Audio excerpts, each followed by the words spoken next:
Welcome back. And now, Chapter 2, The Mountain Man. The bus ride was wholly uneventful since half of her classmates were still asleep. There weren't many kids who were morning people like Sam was. When she was younger, she had a habit of waking her parents up before sunrise. We're talking like 4 o'clock in the morning. Her mother had resorted to filling a box with art supplies and turning the TV to PBS before she turned it off in the evening. Sam would wake up, run down the stairs as if it was Christmas morning, turn on the television, and draw wildlife with a kind-looking older gentleman named Captain Bob. Each morning, her parents would be given a few extra hours of sleep and then be presented with a picture of a crow or a cat or some other random animal. It was usually accompanied by, "I drew you an owl," or a similarly excited screech from Sam.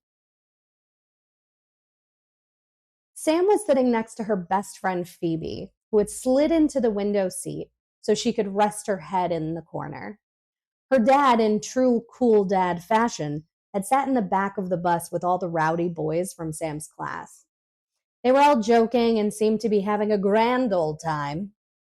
Sam's dad was the kind of guy who had never completely abandoned his childlike sense of wonder about the world. He also seemed to get along with her friends more than most adults did.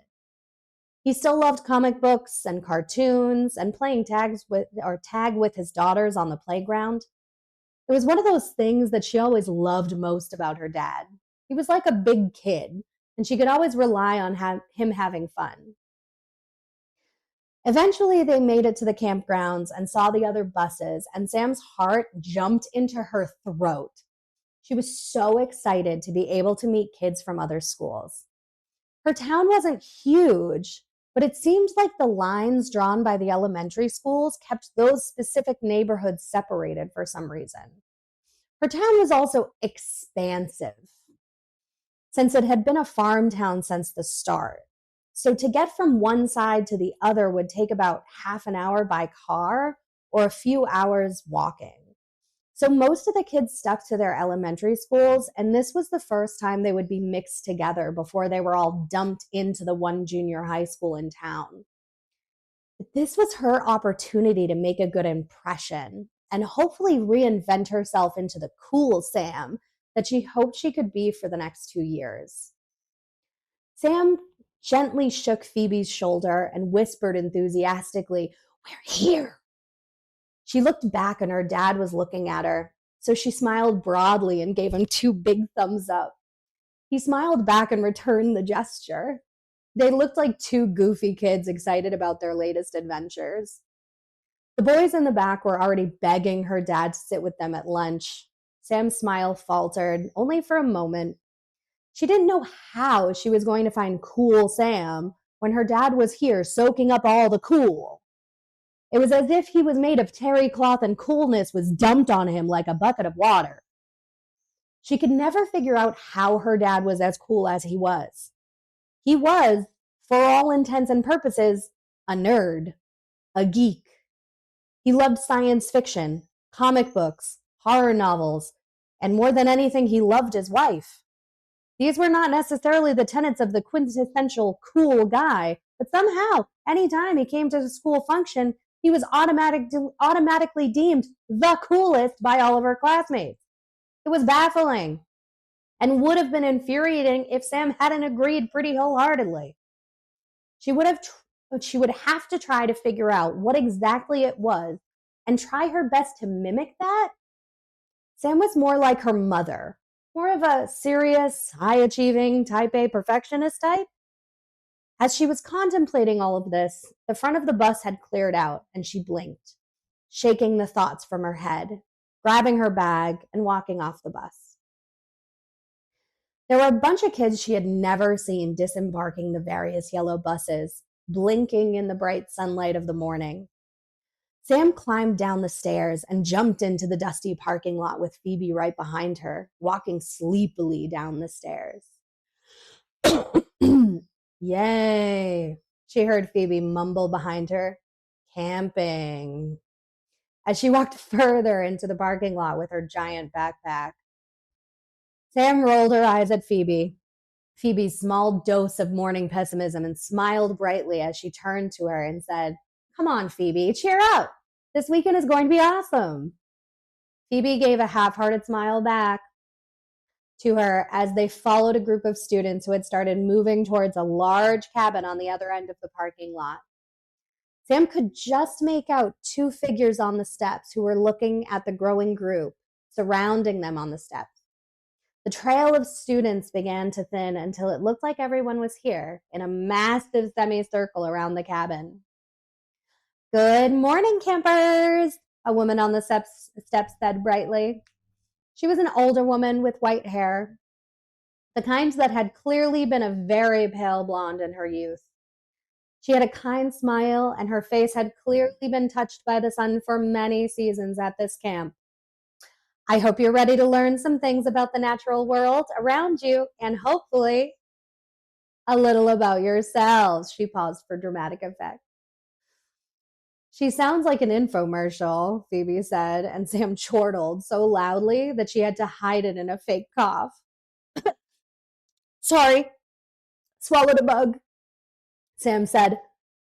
And then her face went red with the realization that she basically just admitted to eating a bug in front of every person at camp. "Oh, so much for being cool," Sam thought to herself. The woman cleared her throat and continued, "Anyways, welcome to environmental camp, where you'll be given the opportunity to sign up for different learning adventures throughout this camping trip." She explained all of this in such a theatrical way that Sam almost expected her to bow at the end of it. She continued, "We're going to be breaking you into your cabins, and you'll get some time to settle in while the counselors get to know all of your chaperones," she said, glancing at the handful of adult faces in the crowd. "And then we'll be gearing up the mess hall for lunch. Something to remember about eating in the mess hall is that we strive to avoid waste. So the table with the least food waste will win a prize for tonight." As she said this, Sam glanced around for her dad, but found him surrounded by the guys in her class and knew that pulling him away from them would be futile. The boys would definitely be winning tonight's challenge, since her father's catchphrase in the family was, "You gonna eat that?" Sam was sprung from her brief revelry by the woman on the stairs again.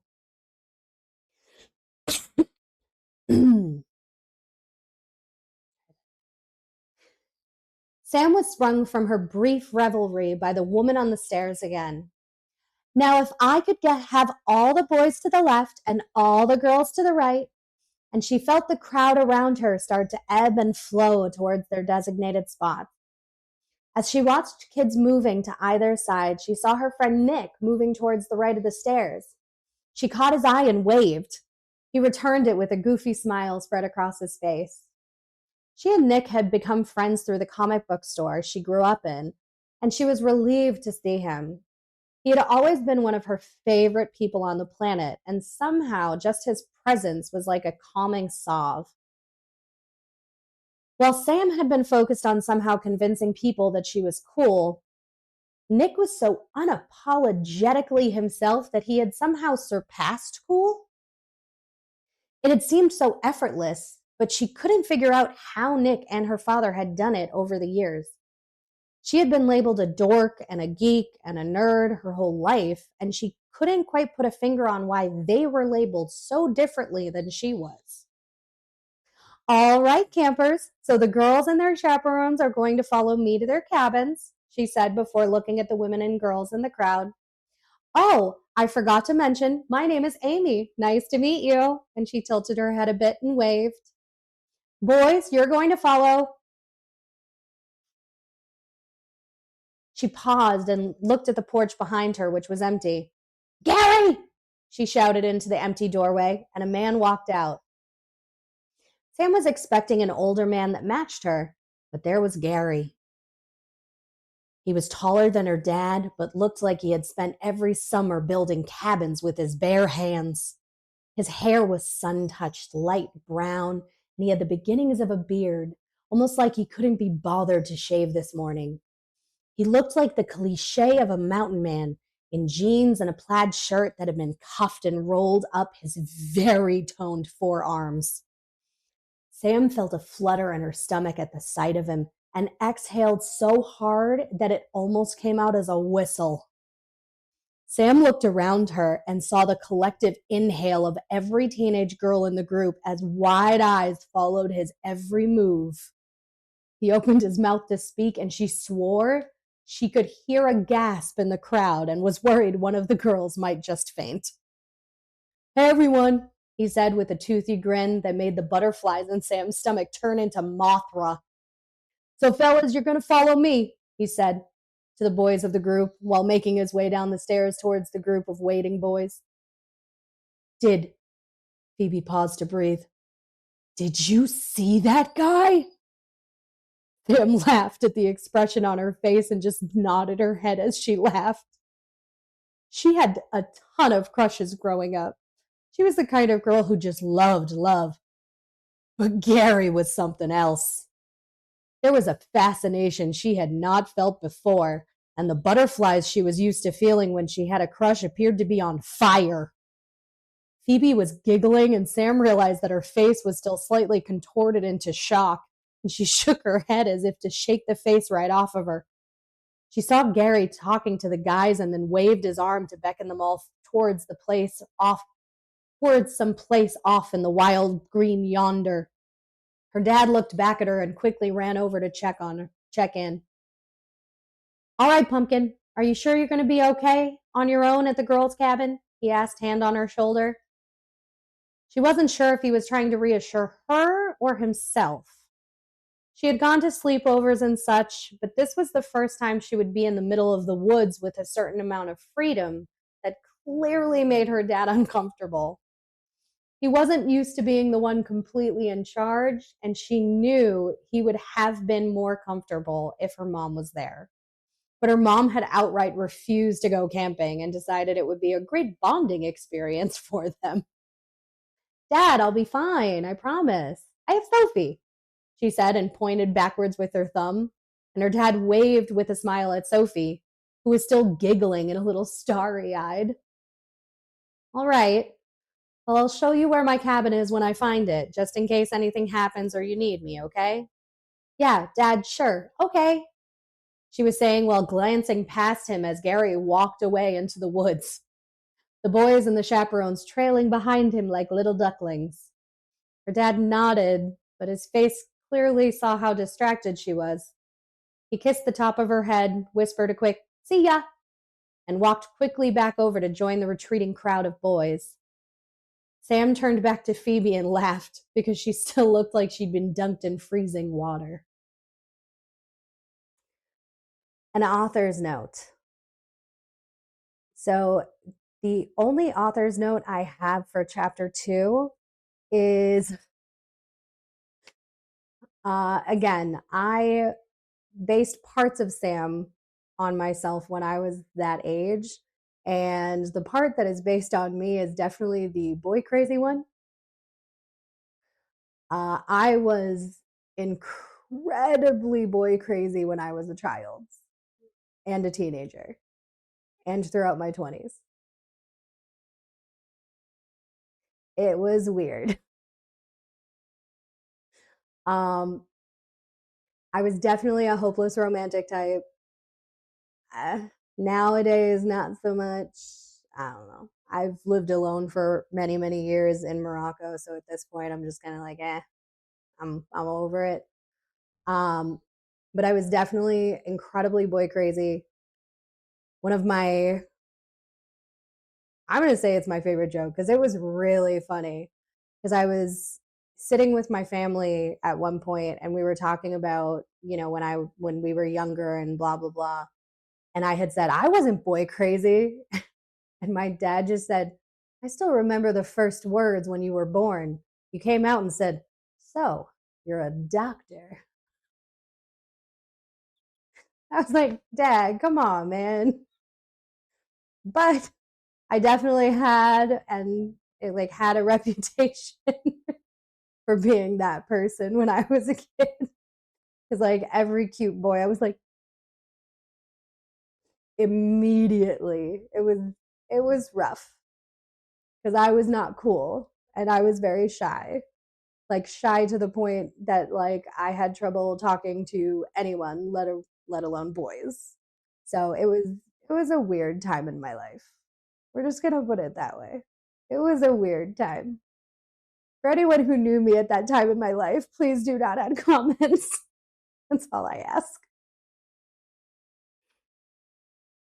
I just want to say thank you so much for watching and tuning in. Remember to like and subscribe and let me know what you think.